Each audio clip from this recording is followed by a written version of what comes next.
When it comes to survival, myths and misconceptions can be dangerous.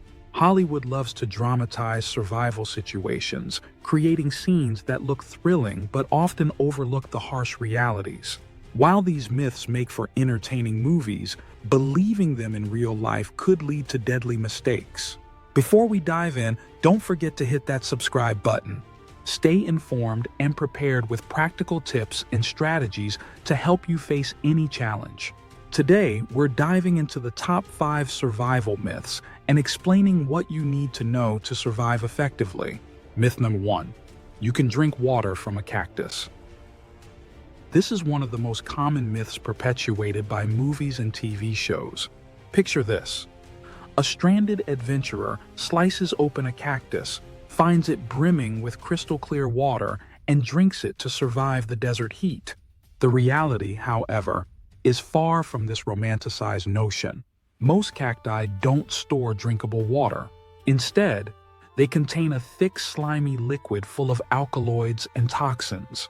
Drinking it could cause severe nausea, vomiting, and diarrhea, symptoms that lead to dehydration, not relief.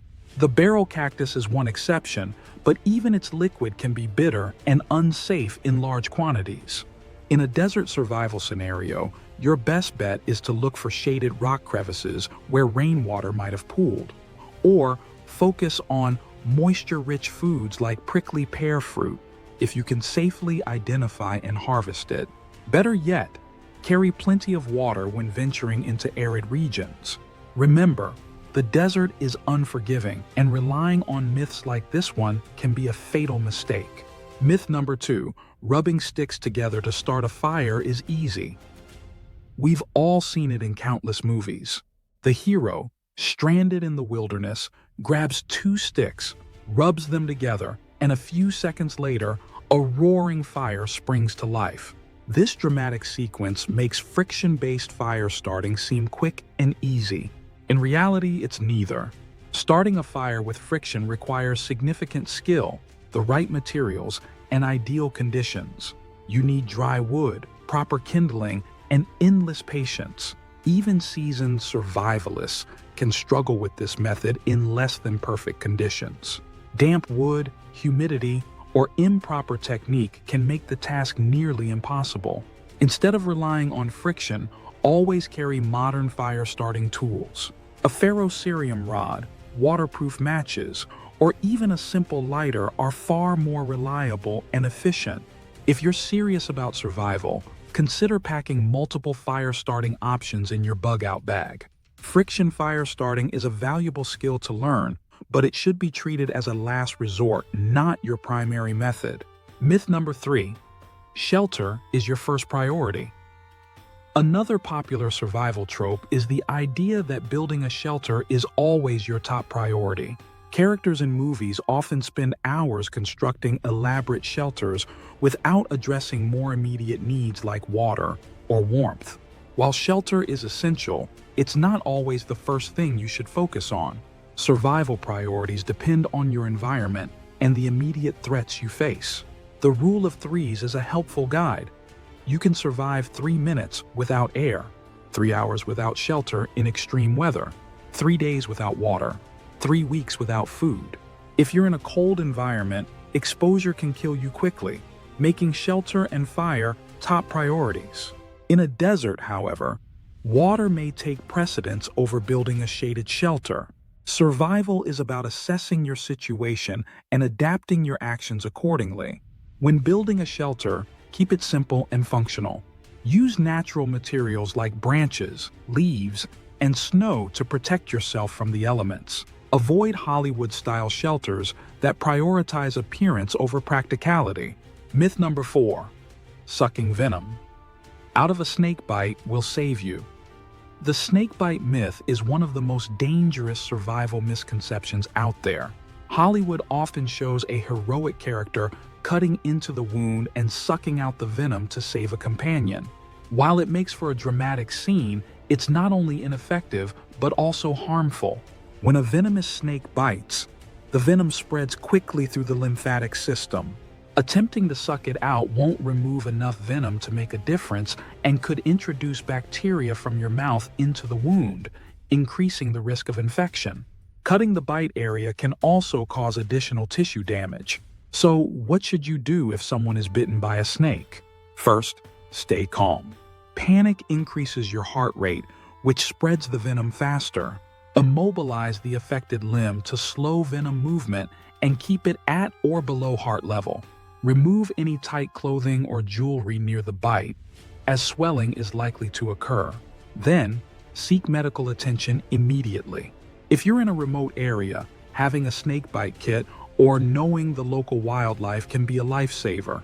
Prevention is always better than reaction, so be cautious and aware of your surroundings in snake-prone areas. Myth number 5. Food is more important than water. One of the biggest survival misconceptions is the idea that finding food is the most pressing concern in a survival situation. Movies and shows often depict characters obsessing over hunting or foraging for food, while ignoring other essentials like water. In reality, water is far more critical. The human body can survive for weeks without food, but only a few days without water. Dehydration sets in quickly, leading to fatigue, dizziness, and impaired decision-making, things you can't afford in a survival situation. In an emergency, focus on securing a clean water source first. This could mean boiling water from a nearby stream, collecting rainwater, or using a portable water filter. If you're in an arid environment, you can also look for dew in the morning or use solar stills to extract moisture from the ground. Food becomes important in the long term, especially if you need sustained energy. But in the first few days of survival, prioritize water, shelter, and fire over food. Hunting, trapping, or foraging should only come into play once you've secured these necessities. Why myths persist? So, why do these myths continue to spread? A big part of the problem is Hollywood's influence. Movies and TV shows prioritize drama and entertainment over accuracy.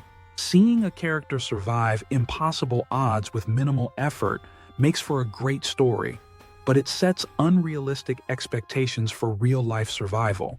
Another factor is the romanticization of survivalism. Many people like the idea of living off the land or being self-sufficient, but underestimate the skills and preparation it actually requires. Survival isn't about heroics or dramatic gestures. It's about planning, knowledge, and adaptability. The importance of preparedness. The best way to avoid falling for survival myths is to educate yourself and prepare in advance. Learn practical survival skills like fire making, first aid, and navigation.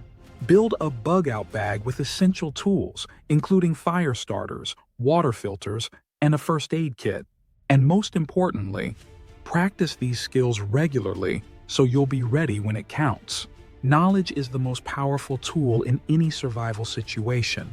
By understanding what works and what doesn't, you can avoid common pitfalls and make smarter decisions in a crisis. Survival is about much more than just reacting to a crisis. It's about preparation, critical thinking, and adaptability. Hollywood survival myths may look exciting, but they can lead you astray when it matters most. By debunking these 5 myths, drinking cactus water, rubbing sticks for fire, prioritizing shelter, sucking out venom, and obsessing over food, you'll be better equipped to face the unexpected. If you found this information valuable, give this video a thumbs up, share it with your prepping community, and subscribe for more practical survival tips. Remember, proper preparation and accurate knowledge can mean the difference between life and death. Until next time, prepare today to survive tomorrow.